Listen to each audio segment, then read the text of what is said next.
Hey you guys, I so apologize for being late with these recap videos. I need to do these and release these more so on a Sunday basis and to recap before we move on. Life finals this week and stuff that really got me behind. But last week we talked about anxiety, and I'm really excited about talking about this because it's something that I've also struggled with, and I've had to make sure that I'm practicing what I'm preaching, and I've done stool tests and micronutrient tests because there's a lot of reasons why anxiety could be happening. Also just being able to identify triggers and ways that we can use with lifestyle to in the moment when anxiety is high, what we can do. And so I love this topic because I just understand it so much on a personal basis. So one thing that I will note is a lot of people that come to us, they ask us, should I continue medication? And that's really a conversation you should have with your doctor, not me. But I will say, in my opinion, the equivalent to you taking anxiety, and some people you taking anxiety medication, and some people do need it to get over a really rough hump to get you at least level to the point of then you have the energy and the mental ability to just be able to start digging. But don't stop just because the anxiety medicine has kept you afloat. Because it's similar to birth control. So if someone takes birth control for a hormonal imbalance, the moment you stop the medication, the imbalance can keep happening. It will come back. And so same thing with anxiety. The moment you stop anti-anxiety medicine, if you haven't really dug into the root causes of why anxiety may be happening for you,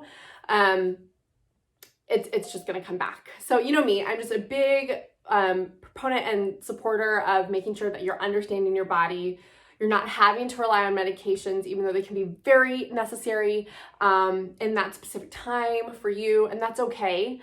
But just keep digging, I've just worked with a lot of people with anxiety, depression, and honestly, I've never seen things come back all clean in the sense of, oh, their labs look great. Like there's always something.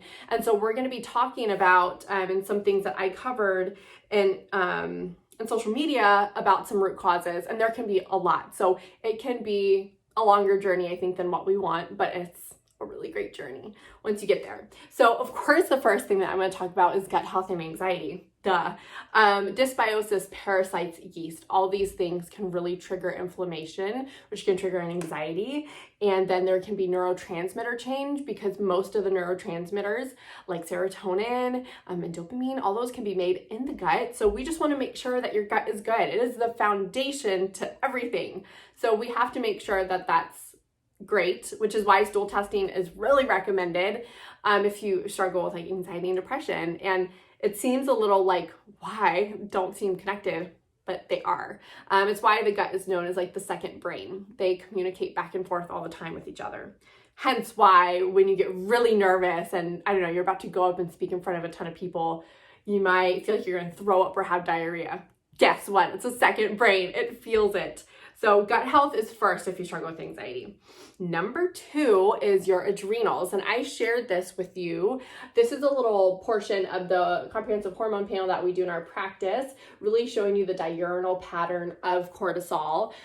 So where you can see where it naturally peaks in the morning and then it goes down at night so we can actually go to sleep. Now with anxiety, we've seen if you have just too much cortisol in general, you'll see these super high peaks up here and right here.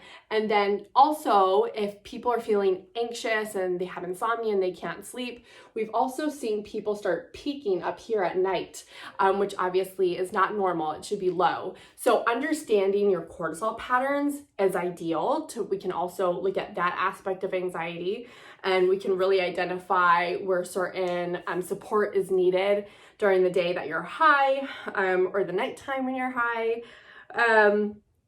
And it can also show like, are you drinking coffee? Is your routine, are you just running around like a chicken with your head cut off? Like where can we implement not just diet, but just lifestyle changes? So adrenals, gut, and the other one that I covered, again, there's multiple reasons why anxiety could be happening. I just covered a couple, but the other one that could trigger anxiety, whoa, is blood sugar.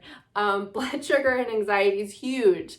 Anytime we start hitting blood sugar lows, our body releases adrenaline because it allows to take the stored glucose out of storage into your bloodstream so it can bring up your blood sugar levels.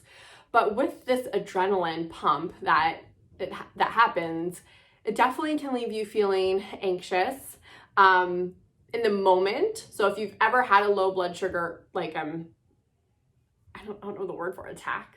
If you've ever had low blood sugar, you start to feel shaky, you start to feel jittery.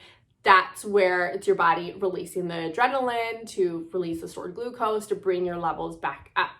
So the thing that I found as well with blood sugar is that even after, let's say you had a low blood sugar, your adrenaline was doing its thing, but you also ate some sugar, orange, whatever it is that you try to bring up your blood sugar. But even hours later, you can still feel the anxiety from that low blood sugar attack. That's the word I'm going to use. So it's really interesting.